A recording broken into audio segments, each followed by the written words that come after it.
It was an era that would be remembered as the gay 90s. But in 1896, the country was reeling from the worst economic calamity in its history.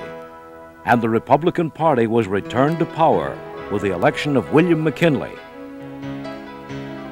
McKinley was born in Niles, Ohio, served in the Civil War under Rutherford B. Hayes, and became a powerful congressman.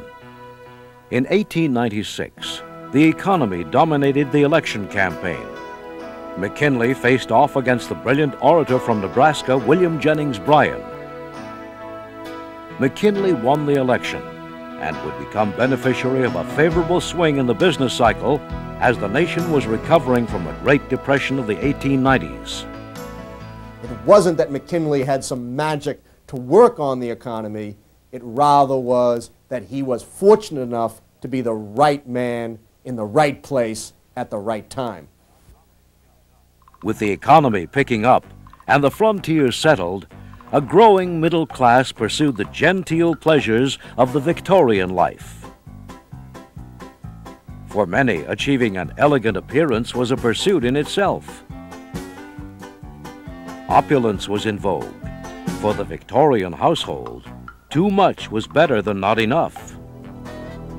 When McKinley took office, a revolt against Spanish rule was already underway in Cuba.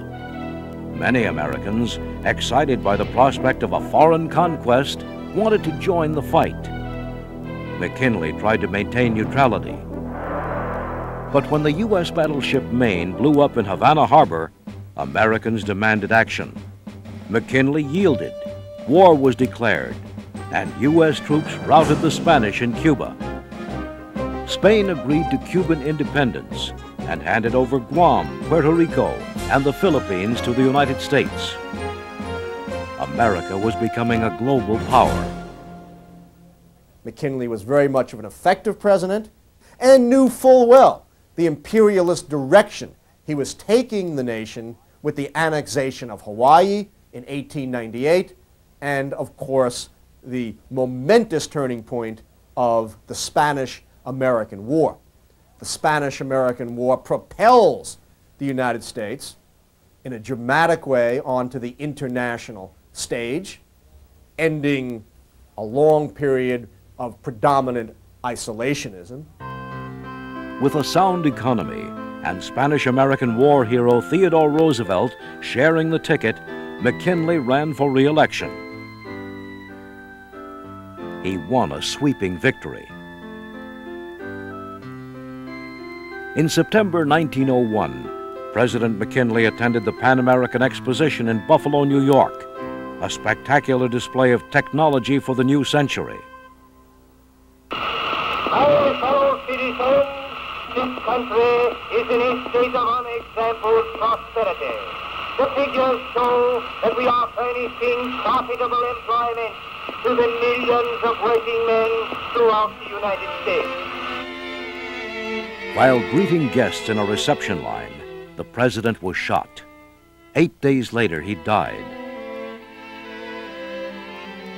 The third president since the Civil War to be assassinated.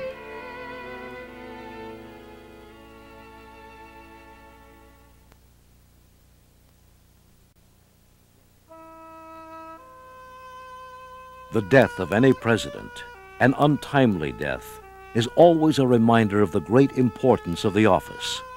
Whether weak or strong, the president is still the nation's first citizen.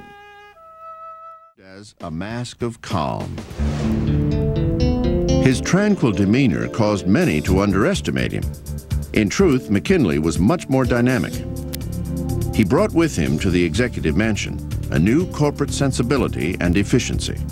One reason William McKinley was an interesting president is he really pioneered a modern management, figured out how to give stories to the press, how to feed the press, how to keep the press informed, and they really did all the 20th century stuff on the eve of the 20th century.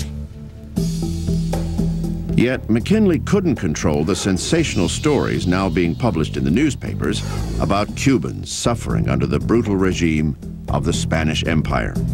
Cuba was one of Spain's colonies, as were Guam, Puerto Rico, and the Philippines. Cubans had been fighting for their independence for a number of years. There had been a long-running, long-sputtering rebellion. And the Spaniards, in trying to stop it out, they used means such as concentration camps. McKinley was not opposed to going to war, but he was reluctant. He was the last president to have fought in the Civil War, and his first-hand experience of bloodshed taught him to believe it should be the option of last resort. Yet newspaper reports of human suffering in Cuba, coupled with events abroad, made war look inevitable to many Americans. American attitudes that led up to the Spanish-American War, in certain respects, were parallel to American attitudes leading up to the war against Iraq in 2003. In that, there were humanitarian reasons for going to war against Spain, just as against Iraq. The Spanish colonial government of Cuba was abusing and oppressing the Cuban people. There was no question about that. It was also a time when the great nations of the world were building empires, and there was a growing fear that if the United States didn't start taking colonies, it would risk being overpowered. There was a group, in the Republican Party especially, that even before the opportunity arose to go to war against Spain, had been looking for a way, looking for an excuse, if you want to call it that, for the United States to claim military bases overseas, naval bases overseas, territories overseas, to expand American military power in the Caribbean, in the Pacific. Equally important was America's appetite for foreign resources.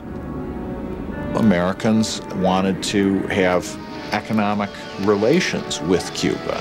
They didn't want its crops to just be going only to Spain. They wanted American companies to develop them and profit from them. So it was a combination of idealism and concern and self-interest.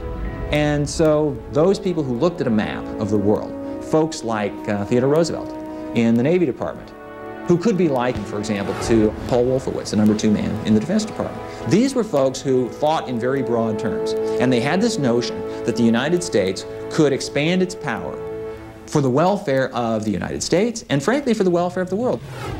Theodore Roosevelt was McKinley's Assistant Secretary of the Navy, and his opposite, an obstreperous, controversial character who hungered for war with Spain. He was probably the most influential person in America regarding American foreign policy. And if a single person pushed the United States into war against Spain, it was Theodore Roosevelt. Although McKinley remained wary at the prospect of battle, he agreed to send a warship to Cuba to protect American interests there. On February 15, 1898, the USS Maine mysteriously exploded, killing 267 servicemen. Although no one knew what had caused the explosion, the public outcry made it nearly impossible for McKinley to resist going to war with Spain. On the 25th of April, 1898, America declared war on Spain. Roosevelt resigned his executive position and organized a volunteer regiment known as the Rough Riders to fight in the war.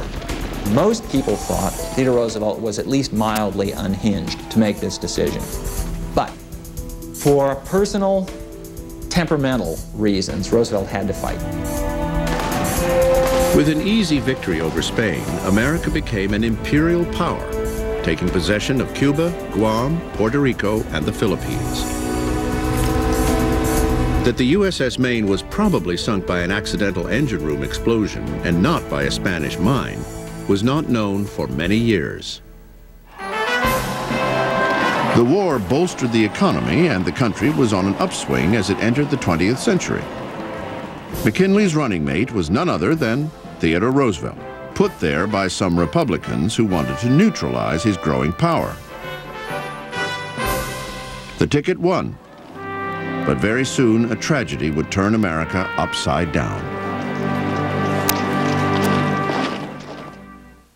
William McKinley may have been a role model for author L. Frank Baum, who apparently fashioned the title character of his landmark novel after the president, The Wizard of Oz. In September 1901, just 6 months into his second term, William McKinley traveled to the Pan American Exposition in Buffalo, New York, to take in the sights and give a speech.